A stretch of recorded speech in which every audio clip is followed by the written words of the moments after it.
Buenos días, mi nombre es Carol Quijada Niño y hoy les vengo a hablar sobre la costumbre. La costumbre es la práctica habitual que tiene una comunidad para actuar o proceder respecto a determinadas situaciones, que en algunos casos tiene como finalidad regular situaciones de la cotidianidad económica y negocial de una comunidad. Ahora, la costumbre como fuente del derecho o hábito tiene carácter obligatorio, sirviendo para resolver cuestiones que caen dentro del campo del derecho. El hombre se sujeta a ellas para evitarse una sanción. Así, la costumbre es fuente del derecho cuando crea normas a las que se les reconoce fuerza obligatoria. Muchas gracias. Les voy a hablar acerca de qué es la doctrina. La doctrina es la fuente formal del derecho que está constituida por las opiniones escritas de los estudios del derecho.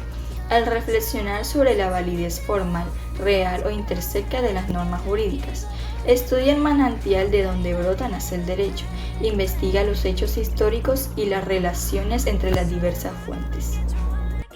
Buenos días, mi nombre es Luiselda Miranda y les vengo a hablar sobre la jurisprudencia. La jurisprudencia es el conjunto de sentencias y demás resoluciones judiciales emitidas en un mismo sentido por los órganos judiciales de un ordenamiento jurídico determinado. ¿Qué es la costumbre? La costumbre es conocida como la fuente más antigua del derecho.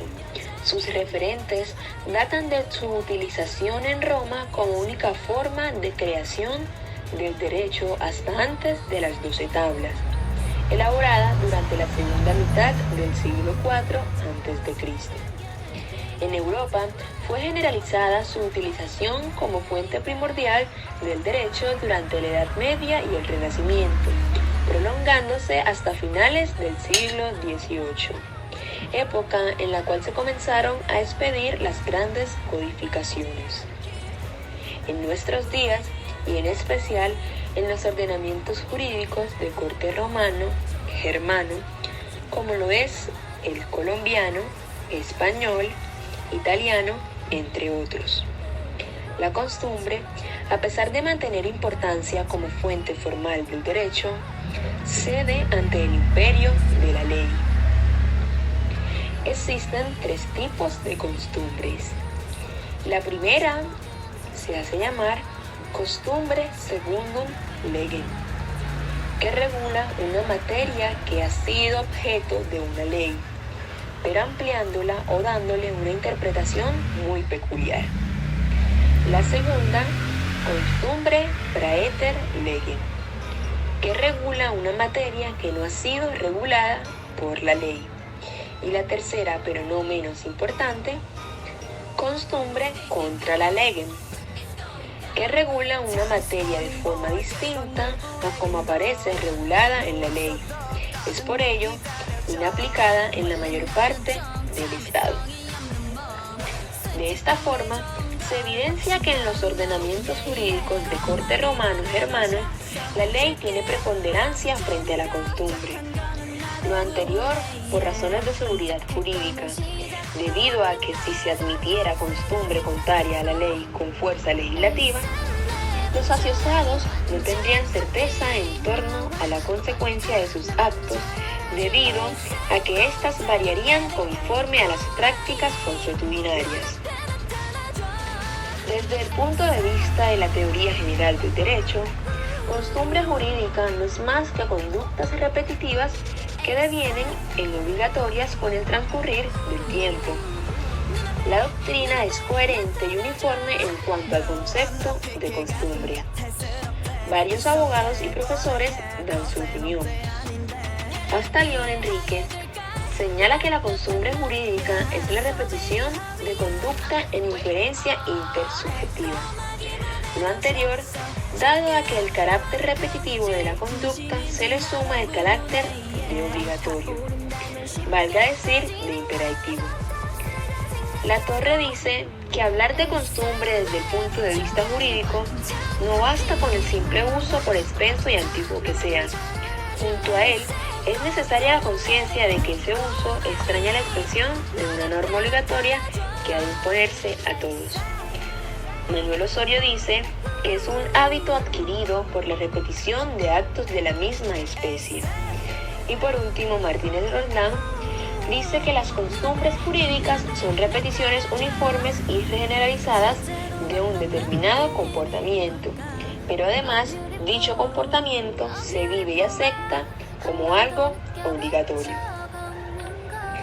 El escenario de las fuentes a partir de la teoría general del derecho ofrece claridad en torno a cuáles tienen calidad de materiales y cuáles calidad de formales.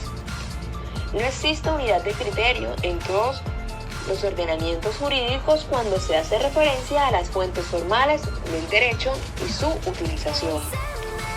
No existe unidad de criterio al anterior de los diferentes ordenamientos jurídicos para establecer cuáles fuentes tienen calidad de principales y cuáles calidad de auxiliares.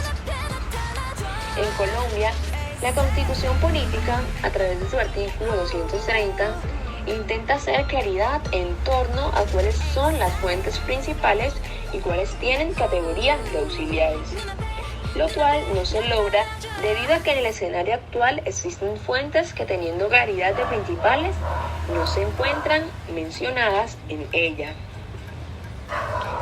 La Constitución jurídica tiene calidad de fuente principal del derecho en Colombia desde el año 1887. La costumbre jurídica es de creación cultural con consecuencias jurídicas, lo cual indica que funciona de forma inversa a la ley. Muchas gracias. La importancia de la doctrina en el derecho. Es necesaria para poder elaborar las leyes. Ofrece a los legisladores un mapa con el que legislar. Se trata de conocer la aplicación legal presente para prever la eficacia de una norma en el futuro. Asimismo, la doctrina orienta y establece límites a las leyes. Estos se delimitan considerando la realidad social, política y económica pasada, la presente y la que se pretende establecer para el futuro de una sociedad. De este modo, marca el camino para que las leyes y las demás disposiciones legales consigan los fines para que son creadas. El mundo cambia y las sociedades también. Sin la doctrina dejaríamos de tener hipótesis que formen nuevos conceptos jurídicos o que se modifiquen ya los conocidos y que de esta manera sirvan para poder legislar e interpretar las leyes. ¿Qué es la doctrina del derecho? La doctrina del derecho la forman todos los principios, enseñanzas o instrucciones que se consideran válidas y aplicables en materias jurídicas. En esencia, es la ciencia del derecho. Este conjunto de teorías y enseñanzas que forman la doctrina son las que los juristas profesionales han tomado como ciertas y verdaderas. Por tanto, la doctrina en el derecho es universal. Así, tenemos que considerar como respuesta a la pregunta, ¿qué es la doctrina en el derecho? ¿Qué se refiere al conjunto de opiniones que emiten los expertos jurídicos y que se entienden por verdaderas? Lógicamente, la doctrina se basa en hipótesis, puesto que éstas no dejan de ser creencias. Al no existir opiniones contrapuestas o de existir tenerse por menos ciertas, las consideradas como doctrinales marcarán el camino para que los abogados, jueces y demás juristas apliquen el derecho a casos concretos. De este modo, podríamos definir también la doctrina como aquellos elementos a los que acuden los jueces magistrados para tomar sus decisiones, de una manera objetiva, de la misma forma con base en la doctrina. Los abogados pueden acreditar sus pretensiones para que el juez o el magistrado decida a su favor. Es decir, la doctrina del derecho fijará el sentido de las leyes al aplicar a problemas concretos de la sociedad. Incluso ofrece posibles soluciones para hechos o cuestiones que no encuentren legisladas de manera particular. ¿Qué es como jurisprudencia o qué se entiende como jurisprudencia? Bueno, las jurisprudencias son un conjunto de sentencias judiciales emitidas por los tribunales y que comparten un mismo criterio sobre la interpretación y aplicación de un ordenamiento jurídico determinado. En ciertos contextos también se denomina jurisprudencia a la ciencia que estudia el derecho o a la filosofía del derecho. aunque este uso del término, o al menos en español, ya se considera no utilizado. La jurisprudencia es la comprensión e interpretación de las normas jurídicas basada en las sentencias pasadas emitidas por órganos oficiales del Poder Judicial de una nación. Es decir, que para comprender cómo funcionan las normas vigentes de un sistema jurídico, necesariamente se debe revisar cómo se aplicaron en el pasado. La jurisprudencia unifica e integra el sistema jurídico en la medida en que tiene valor como fuente del derecho positivo. O sea, se trata de una fuente formal del derecho continental, pero su valor práctico puede ser mayor o menor según el caso, impidiendo así que una misma situación jurídica reciba diferentes interpretaciones de distintos tribunales o por el mismo en distintos momentos históricos. Es por esa razón que se estudia la jurisprudencia en una perspectiva diacrónica, es decir, de una manera histórica, pues ello nos da una mejor visión del modo en que las leyes se aplican que simplemente revisando el cuerpo escrito del derecho positivo. Funciones de las jurisprudencias. Bueno, las principales funciones de las jurisprudencias tienen que ver con servir como parte complementaria e integradora del ordenamiento jurídico, para aportarle mayor claridad en su interpretación. Así, la jurisprudencia tiene la función de evitar ambigüedades y confusiones al momento de aplicar la ley, en casos en los que ésta no pueda valerse solo de sí misma para ser interpretada de forma objetiva y afectiva. Características de la jurisprudencia. Las características son: consiste en un cuerpo de sentencia e interpretaciones, o sea, que provienen de un organismo jurídico oficiales como el Tribunal Supremo o la Corte Suprema de Justicia. Por ejemplo, los organismos encargados de dictar la jurisprudencia están contemplados en el ordenamiento jurídico de cada nación, o sea, en su Carta Magna. Se forma a partir de todos los fallos y decisiones de los tribunales, de modo tal que una decisión de un juez no solo cumple un cometido inmediato, sino futuro. Por eso, sentar jurisprudencia significa que un juez sienta un procedente para futuras interpretaciones judiciales. Se le considera una fuente formal del derecho, aunque cumple con dicho rol desde un punto de vista más bien pragmático.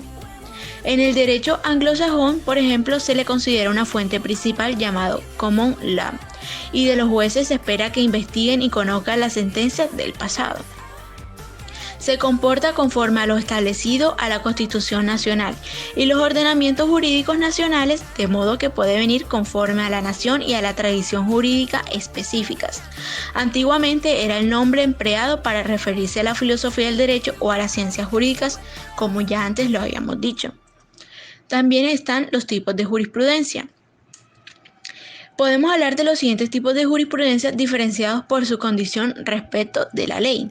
Está primero la jurisprudencia contra legem, cuando determina resultados contrarios a la ley. Esto es únicamente posible en ciertos ordenamientos jurídicos, en lo que la jurisprudencia está justamente por encima de lo que está escrito en las leyes. Podemos encontrar también la jurisprudencia deformante, que es cuando se emite para aplicar una ley a un caso distinto del caso para el cual fue prevista, por lo que se entiende que se ha deformado la ley. También está la jurisprudencia derogatoria, cuando se cataloga alguna legislación o acto como inconstitucional y por ende inválido. No se trata de anular una ley escrita, sino de la implicabilidad de sus hechos. También podemos encontrar la jurisprudencia plenaria, que es cuando proviene de una corte o cámara plenaria, o sea, aquella que reúne a todos los jueces de la misma. Y por último encontramos la jurisprudencia restrictiva, que es cuando interpreta una ley de modo tal que su aplicación se ve restringida. Importancia de la jurisprudencia. La jurisprudencia es un concepto clave del ejercicio jurídico, ya que permite la formación de criterios jurídicos necesarios para los jueces. Así, ellos no actúan mecánicamente, siguiendo la ley al pie de la letra, sino que pueden interpretarla a su manera, considerándola a la luz de su propia historia y de la historia del derecho local. Es particularmente importante ante la necesidad de tomar decisiones que no figuran en la ley escrita. A fin de cuentas, si fuera tan fácil como seguir un alineamiento o una norma escrita, no harían falta jueces que interpretaran y que decidieran de qué manera se aplica el caso que están juzgando. Por esa razón, la jurisprudencia permite que un juez no solo actúe para impartir justicia en un caso concreto y presente, sino que también siente precedentes de importancia para el futuro jurídico de su nación. Por lo tanto, en la decisión de un juez entra en consideración las situaciones futuras en que dicha ley debe ser nuevamente interpretada. En el derecho anglosajón, su origen se remonta a los tiempos de Guillermo I de Inglaterra. Se apoda Guillermo el Conquistador. Fue el primer rey inglés de origen normando quien distribuyó jueces a lo largo del país para asentar la idea de que la justicia provenía del monarca, aunque a la vez se considera que emanaba de Dios. De esa manera se pudo imponer una forma de interpretar la ley común a pesar de la distancia.